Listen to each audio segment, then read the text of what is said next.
OGaccountability.com. You've got to stay committed to what you started, and I think that is a huge thing that parents are failing at, letting their kids start and quit everything because they don't like it. No. What happened to the mentality? If you start it, finish it out, you don't have to do it again. Yeah, at least finish 1 year, right? And 1 year. I want to, you hit something right there. Let's get a position to where we can get people to do what you just said. Give it 1 year. Make a pledge for a year. If we can get people together that will say, hey,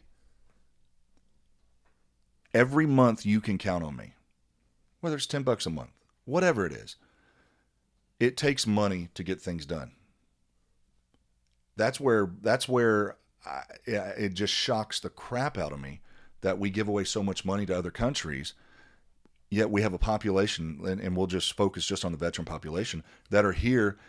And I'm not going to say, I hate to use the words that they need help, because some may say, well, I don't need help because it makes them feel weak or like I'm not whole. No.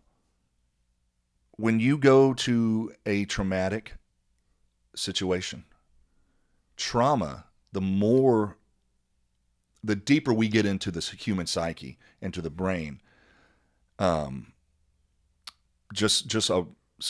individual I was talking to you about earlier comes back from Iraq, goes on a trip to Colorado, and while they're there, falls over up in the mountains, and everybody's going, what's going on? They have to airlift him out of there. Well, come to find out, he's got 3 holes in his brain from when he was blown up that they completely looked over. Mm-hmm. And so his brain began to swell when he got up there in the altitude. Why can we not facilitate on the private side to say, we're going to start a program or get behind, like you said, there's no need to reinvent the wheel. Just find the programs of the people that are really doing what they say they're doing and say, we're going to pay for MRIs. We're going to, whatever we got to do to make sure you get the proper health care. Had he never gone up in that mountain, who knows how things would have transpired in his life further down the road once he recognized the damage that was there. But how was that overlooked? How? You know, that wouldn't happen. If you got in a car wreck and were unconscious and you couldn't speak, they'd run every test known to man on you to make sure you're okay. Yeah. Why does that same level of care not get allocated towards our veterans? It's a good question. Or we'll put you on a waiting list. We'll see you in 6 months. If you're lucky, 6 months. Yeah. Then they'll cancel, right? And it's a broken system. There is no other way to describe it. And I don't know why we're not picking this up. I have said for years that it is the part of the non-government organizations to fill in the cracks, right? We can't keep asking for, well, let's pay higher taxes because this time they're going to spend the money the right way, and this year they're going to allocate the budget the right way, and they're going to balance things this time around, and this politician's going to do it's bullshit. Okay, it is. It comes down to non-government organizations, not unlike the VEL Institute, that are going to fill in the gaps. And I'll tell you what, if you want to be a big benefactor but you don't know where to put your money, if you've got something near and dear to your heart, call the executive leadership at a 501c3 where you'll get the tax benefits for donating the money. But if they're good stewards of your money, they're going to be willing to sit down and have a conversation and say, how do you want it to be spent? What need do you see in the community? How can we institute a new program that may get you excited about putting your money in here? Because the fact of the matter is there are limitations to growth, especially in a nonprofit. And it is based on how many donation dollars you can raise. My point being, the executive leadership in many smaller nonprofits can't think about fulfilling these greater aspirations because they're just trying to balance the budget for the next year. But if you're sitting on a thick pocketbook and you want to give your money back to the veteran cause, and you say something like, I know there are TBI cases out there, traumatic brain injury cases that are going untreated. I want you to do something about it. All right, let's talk about what a budget looks like. Let's talk about what I need to do as far as my personal network to leverage that. What politicians do we need to pull in to make this something that's important to the What politicians do we need to get out? Sure. Well, I don't have that much power, but Collectively, we do. The people do. Absolutely. Absolutely. Yeah. James, if we could get the ear of our politicians, and where we have a problem is we can get their ear, but special interests get their pocketbooks. And there is strength in numbers. And just like Joe was saying, I make a vote with my dollar every time I go somewhere. I make a vote for Nike. I make a vote for whatever it is I'm buying. I'm making a vote.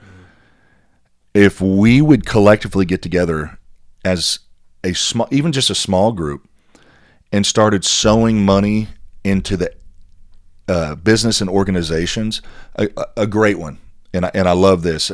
You may remember this a few years back when Nike went woke and all that, just BS. Under Armour supported our veterans and created programs to continue to help our veterans. People took their money from Nike and they went to Under Armour. Power of capitalism. I have never bought a pair of Nikes since. I've only bought Under Armour.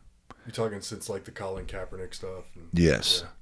Yeah. And now, just like this shirt, Under Armour. Yep. Like I could have got a Nike Astros shirt. No, I'm going to buy the Under Armour. I'm going to vote with my dollar. So if we get together collectively and Congress starts seeing those donations not coming in, they're going to go, wait, what's going on? Well, it goes a step further in that, my man. I'll give you a prime example. Grunt Style. I've become pretty close to the co-owner of Grunt Style, Tim Jensen.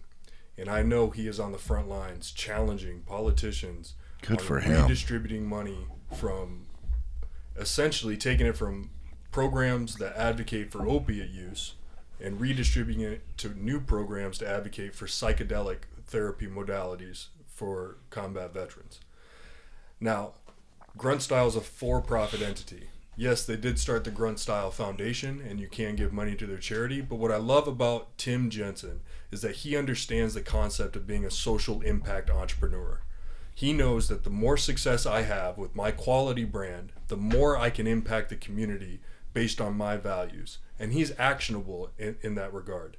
I think there are a lot of us entrepreneurs that want to be able to hold that kind of space in the community where, listen, my profitability means that we are going to positively impact the community. It does not mean I'm going to run away to a yacht in South Florida and go blow it on cocaine and hookers. It means we're going to give away free food. We're to each our own values. Yeah. But essentially, man, you have organizations out there that are not 501c3s, right? So you don't get the tax protection, but you vote with your dollar. Go buy a Grunt Style t-shirt because you know Tim Jensen's on the front lines taking his executive salary and challenging some of those powerful politicians in America to make changes, right? And I think our organization aspires to be very similar to that. When people catch the vision and realize that what Joe Morris said, and we talked about it earlier, when you catch a vision on something and you become a part of something that's bigger than you, it's okay to feel good about it. Like, it makes you feel good knowing you are helping people. Mm-hmm. Where people have gotten to, we've been so bamboozled. We have Indian guys calling us saying that they're IRS, trying to get money from us. We get people at the gas station come up and want money from us, and you never know who's real. Mm-hmm. You never know. So that kind of holds people back a little bit because, well, how do I know if your story's true or not? Well, go look up our company's 990. There you go. Public information. I was about to say, any company that's worth their salt, they're going to have a disclosure of what's happening with your funds. Especially a nonprofit. Especially a nonprofit. Yes, you got to have a business meeting. You got to have open transparency. Mm-hmm. And when that happened with a lot of these bigger organizations, not even I'm not going to name any names, but not necessarily veteran organizations, but places that people go drop stuff off and donate.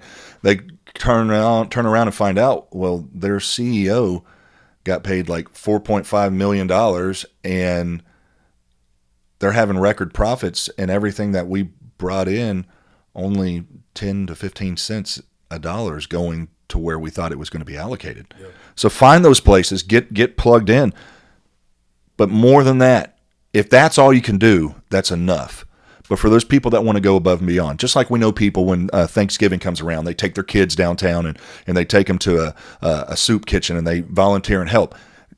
Not only does it allow you to help, and you may get that little bit of self-gratification of like, I'm helping somebody, but it also opens your eyes to realize there is a society on every side of the ditch that you don't know anything about. And when you go and you begin to learn about people, we talk a lot of times, and this has been a reoccurring theme on this, and man, I'd like to have you back and we talk about it and maybe get a little more relaxed. But victim, and that word victim, we want to get and throw away. Person of circumstance. There are people out there that circumstantial things have happened in their lives that they had no merit in and no hand in. It happened to them. Well, you're traumatized. You're traumatized. Welcome to the club. Yeah. But just because you are traumatized doesn't mean you don't have to live in a perpetual state of traumatization, right? You can overcome it. Yes. And I'll tell you, everything we know to date about the effects of trauma on the psyche and on the physical nervous system is built on the backs of combat veterans, right? Everything we understand. So it's funny, you told that story about a Karen coming in and saying, the veterans, they get all this stuff. I can't imagine why do we need to do more for them, blah, blah, blah. It's because your understanding of yourself was built on the back of that veteran, right? And they're going through some things in a fashion that you can't even comprehend, right? You think your 15 minutes of darkness constitutes post-traumatic stress disorder. Try being exposed to that for a career over and over. Now we're talking complex post-traumatic stress disorder, right? And it comes with a whole different array of symptoms and management techniques and conversations. So why the veteran community? Because your understanding of yourself was built on the back of the veteran. My uncle was explaining to a group of guys one day. I was up the town where he was the chief of police, and he said, when you are dealing with true PTSD, we do know in all walks of life that there are going to be people who throw that term out very loosely. Like you said, oh, you went through a rough half day and now you got PTSD from it. Right. So my uncle said, when it comes to true PTSD, this is the only way I know how to explain it to people. What are you afraid of? Like, what is your deepest, darkest fear? And let's say it's spiders. I'm going to take you to a basement, and I'm going to give you a little flashlight and a fly swatter. And I'm going to tell you there's 15 of the biggest man-eating spiders in the world in here. And I'm going to throw you in there, and I'm going to turn the lights off for 9 months. And you're going to live in that fear constantly and that pressure constantly. And then one day I'll bring you out and say, okay, Go to work. Yeah. No, there's going to be true things ingrained in you that you can't undo on your own. You can recognize them. Mm-hmm. Now you got to get with the right people and the right help. And when I heard him say that, I'm like, wow, that is a great analogy that could almost let people understand. Yeah. You can't fully, but it would put you to that realm. You'd really start, if you really start to think about it, because most people would laugh like, oh, and then you start thinking, every time something touched me, every time I moved, every time I wanted to go to sleep, every time I woke up, every time I was dealing with this fear constantly. And then just one day, hey, the lights flipped on. Okay, you're done. Thank you for your service. See you later. Yeah. And we have to be a net. We got to cast a big net to catch people. I value human life. I value human life. To me, I'm not a respecter as a person. I from the person that's ODing on the side of the street to the millionaire on life support. That's a human life, either way. And how do we facilitate getting those people in the right position? And I don't even like the word help. Mm-hmm. I hate it. It's like, well, they need help. They don't need help. They need care. Oh yeah. There's a big difference between help and care. Yeah. And if we can cast a big net. And the only way we do that is if we can get people like you in y'all's organization to get a message out, and enough people get in front of enough people's eyes and ears for them to go, I can sew into that. Well, the world changes when a small group of people finds a better way to live, and it's no different than holding different, holding different conversations. As small as just changing a little bit of the language, right? Veterans aren't victims, right? They're not. They're products of circumstance, but they're also survivors. They're also warriors. They're also accomplished individuals. They're also mothers and fathers and brothers and sisters. They're not just victims. Change the language. And why don't you try go out and have a real conversation with a veteran like he's a human being, right? Not like you're scared of him, not like you don't understand him, because you fear that which you don't understand. And I get that. Human nature, inherently you're going to fear them a little bit. But go out with some authentic curiosity and have a conversation with a veteran. Maybe they don't want to tell you about their experience per se, right? Some of it, maybe they're not capable of talking about yet. But I guarantee just the fact that you give a shit beyond thank you for your service is going to change that veteran's week. And changing his week might change his month. Changing his month might change his year, and it might save his life. You said something about having the ability to convey. My grandfather did not know this. After he passed away, and we were going through his things, we knew he was in the FBI, but I had no clue that he was in World War II because he never talked about it. And some of the pictures that he had taken of concentration camps and things that I believe, I don't know if she did, I think my mom donated it to the Holocaust Museum.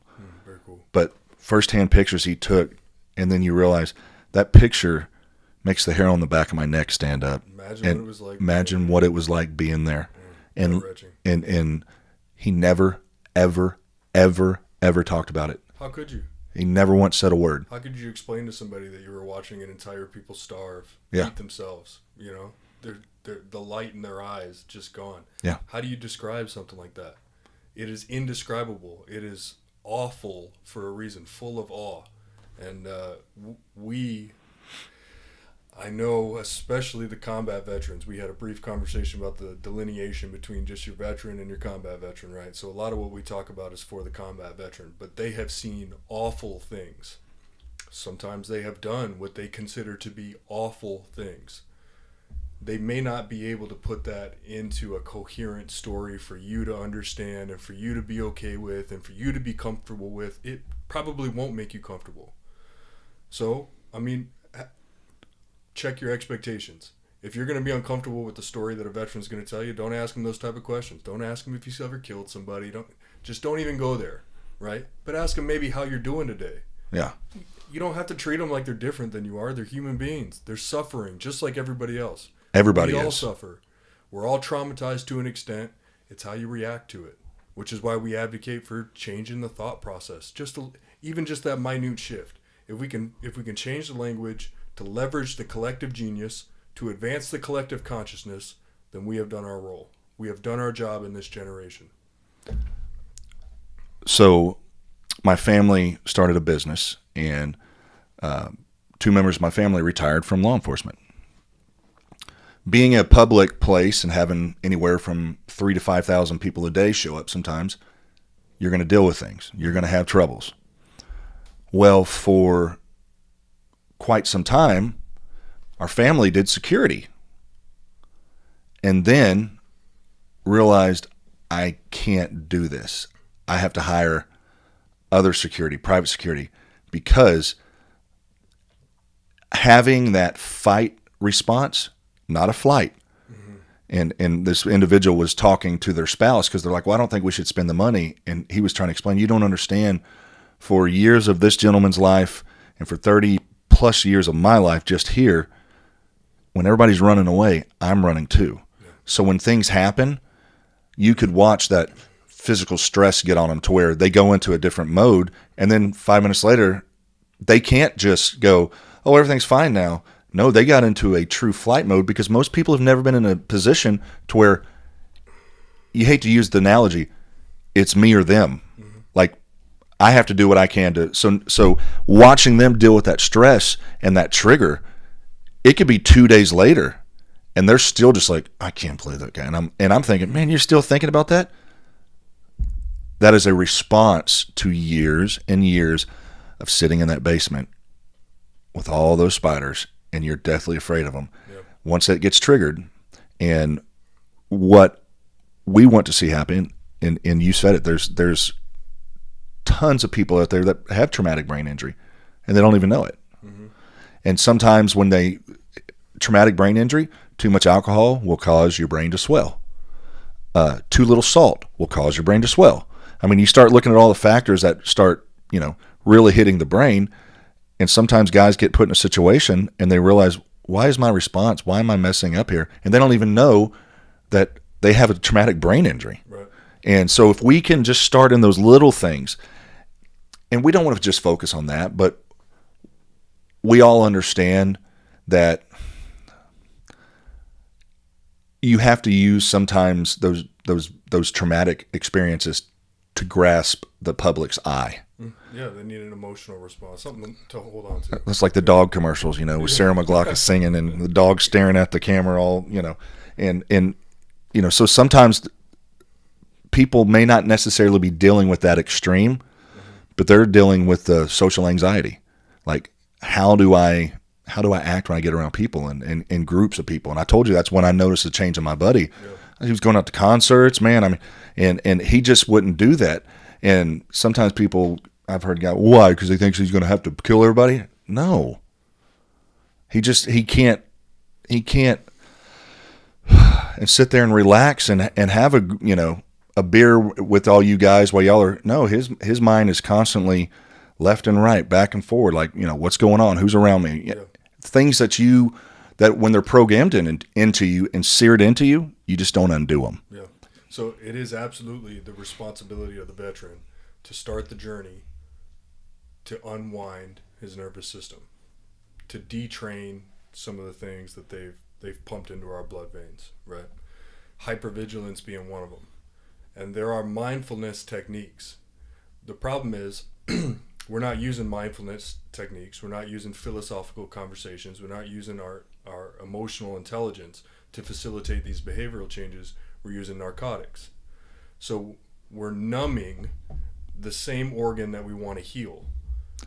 That is a great it doesn't make way sense, to put it. Does it? It doesn't make sense at all. No, I'm going to put an aesthetic in my left arm if I want it to grow back stronger. No, now it's numb and it's laying there and I'm paralyzed, right? That doesn't make sense. So this is where we advocate for cannabis use quite often. You see somebody in a hypervigilant state. Their nervous system has recorded the last time they were in that state, right? So they've developed these superhighways in their neuropathy to where their body is stimulated just as though there is an IED attack in front of my face, just as though there's an enemy combatant in front of my face, even though the stimuli is completely different. It is being perceived by my nervous system the same way. So we, what I call consciously disconnect from the moment via cannabis usage, right? This is where you step aside, smoke half a joint, get away from what you think is true, and come back to what is going to become a new reality for yourself.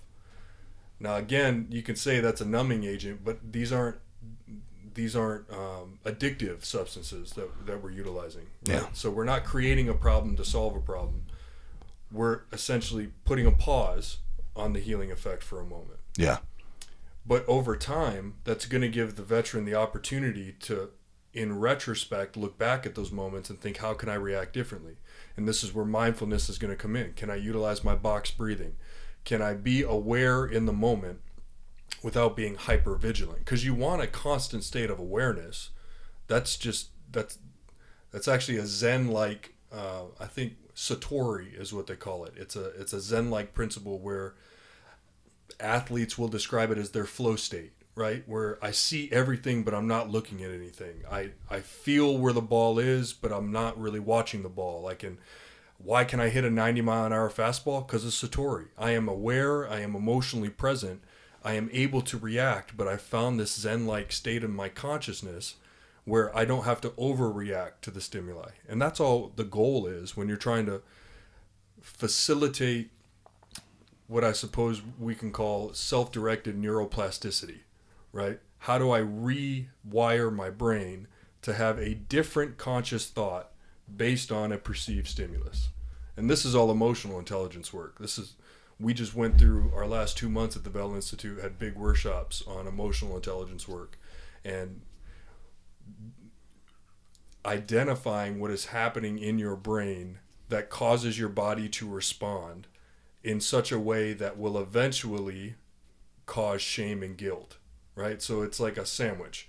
So if we want to get rid of the shame and guilt of your hypervigilance, then we have to figure out what your body is doing, right? So we've got physical cues, pick up my triggers, my hands are shaking, I'm sweating profusely, I'm talking fast. But why is that happening? Because of the amygdala firing in my brain, causing this fight or flight response, and I'm no longer able to tap into the executive functioning or the rational part of my thinking. So you explain all of this to the veteran, and eventually, over time, they will start to be able to change their thought process. But it doesn't happen immediately, and it's not going to happen with hypermedication. Yeah. A gentleman I had on, actually, I think like one of the very first podcasts we did was a gentleman. His name's Danny Carpenter. He is a Vietnam veteran, I believe. He was stationed on the Ho Chi Minh Trail. He said something that was so amazing.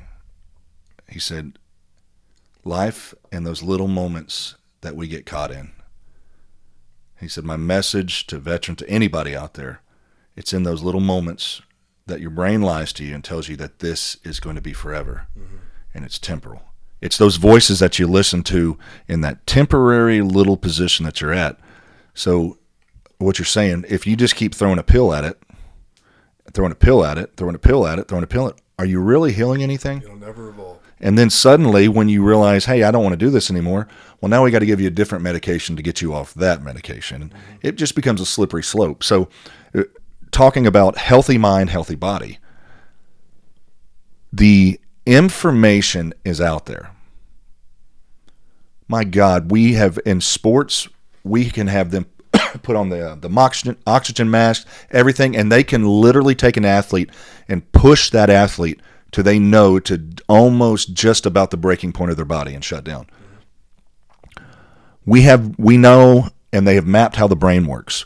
We know what stress does to the body. Stress is a killer.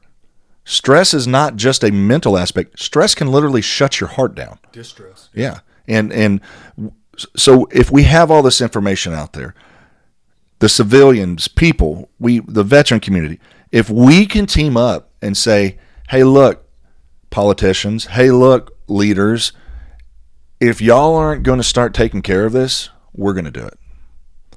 And if I think we're at that point. I think that's right where we're at. I think with the power of social media, the power of internet, the information's out there. And, I'm going to say it one more time, watching on the news, these people that thought they were given money to help, and then come to find out that money wasn't going to help any of the people they're saying it's help for. Yeah. And it gives the people who need the funding a bad name, because everybody looks like they're just out with their hand out. No. Here's what people need to see, and James, I can tell this on you. It takes money to get things done, but guess what? If that money's not there, we're still showing up and we're still going to be doing it. Oh yeah, brother. I've been saying for a long time I'd do this for free if I could. Yeah. I just got to pay the bills. Got to pay. Everybody has to eat. Everybody has to eat. And man, I thank you so much for coming out. I'd like to have you come back again, and maybe with Joe, we'll all sit down and do a different deal. But I love what you're doing. Once again, I was reading things on y'all's website, and I'm going to put some information up to push people towards it. People get involved. And once again, if you don't know what to do, trust me, get a hold of the people that do know what to do. Yeah, ask the question. And a great example, be that person, like that little girl asked that pastor, who's closer to God. Get your eye off all the grandiose ideas and start small. And if you can start and be faithful in the small things, well, then you can start doing bigger things. But get involved with the right people. And y'all are an institution for people to get involved with. And like you said, there are some great ones out there. But go to their website. Go find out where their funding's going. And just like when you said with Grunt Style and different guys like what Black Rifle Coffee, different places like that, there's some veteran-owned organizations that you can spend your money with. And every bit, they say every portion, that you buy goes towards veteran facilitation and helping out.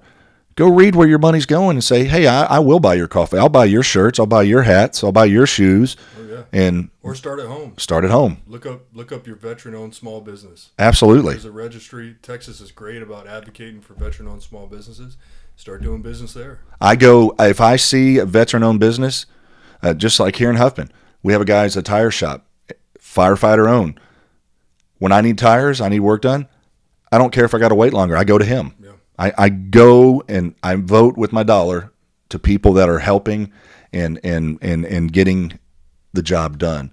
And there's going to be a lot of people that never physically touch anything tangible. They just say, hey, I don't know what to do, but here, I'm going to help you. I'm going to help this organization. Y'all can do it. And those are the unsung heroes, because you can tell me your prayers are with me. You can tell me your thoughts are with me. But if your money's with me, you're really with me. And we're going to do something with that. You're going to do something with it. Yeah. James, thank you so much, man. Appreciate you. Look forward to having you back out.